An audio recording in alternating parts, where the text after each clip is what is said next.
10성 중 관성이 없는 경우에 대해서 설명을 드리도록 하겠습니다. 사주 팔자 안에 일간을 극하는 오행을 관성이라고 하며, 이러한 관성이 사주 팔자 안에서 전혀 없는 경우를 무식상 팔자 또는 무관사주라고 합니다. 다른 특정 10성이 없는 사주와 마찬가지로 무관사주도 지장간에는 관성이 존재하는 적당한 무관사주와 지장간에도 관성이 전혀 없는 완전한 무관사주로 나뉘어집니다. 무관사주의 특징, 관성은 일간, 즉 자기 자신을 극하기에, 이는 달리 말하면 자신을 억제하는 규율, 사회, 부모, 상사, 직장, 여성에게는 남편 등으로 봅니다. 자신을 극하기에 좋지 않을 것 같지만 관성이 잘 작용하게 되면 오히려 주변의 사회적 분위기를 객관적으로 파악하거나 어떤 조직에서 자신과 타인의 서열, 힘의 관계 등을 파악하는 능력, 일상생활에서는 일정하게 환경이나 습관을 유지할 수 있는 자제력이 됩니다.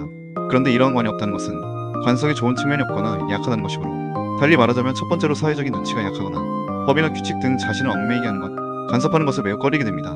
한마디로 마이웨이 기질이 강하다고 볼 수 있고, 관은 일종의 사회적인 증표, 좀 더 원색적으로 표현하자면 서열을 구분하는 능력이 되는데, 관이 없는 사람들은 누구나 평등하다는 생각을 갖는 경향이 많으며, 조직이나 상사에 대한 충성심보다는 개인의 흥미가 감정을 우선시하기에 관성이 없는 자를 통제하는 것은 쉬운 일이 아닙니다.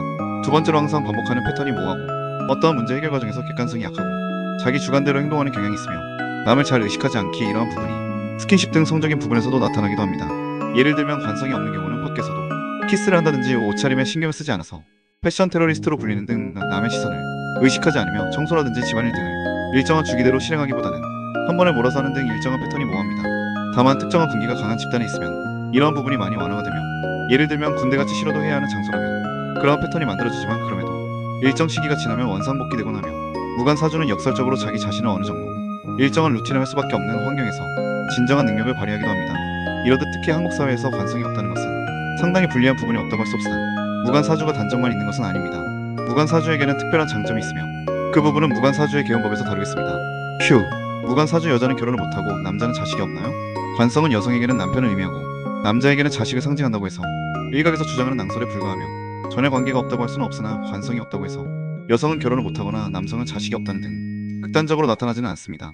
다만 어느 정도 근거가 없지는 않는 것이, 명리학은 현대보다 더 보수적인 시대에 유행했으므로 그 시절에는 여성이 관이 없으면 남편을 지아비로 모시려는 마음이 일치 없다고 할 수 있으며, 과거 남성 또한 대부분은 족보가 없는 계급이 과반수였으며, 금전보다도 신분이 더 중요한 관이 지배하던 시절이었기에 하다못해 관직에 진출을 해야지 자신이나 그 후손이 이름을 남길 수 있었기에, 관이 없는 사람은 관직운이 약했고 자신의 자손이 있다고 해도 이를 남길 수가 없었기에 무관사주 남성은 자식이 없다고 볼 수 있었습니다만, 현대에서는 무관사주라고 해도 남자와 결혼해서 잘 사는 경우도 많고, 남자의 경우도 무정자증이 아니며 자손을 남길 수 있는 신체적, 사회적 조건을 가지고 있기에 자신이 무관성 사주라고 해서 결혼을 못하거나 자손이 없을 것이라는 말에 상처받을 필요는 전혀 없습니다.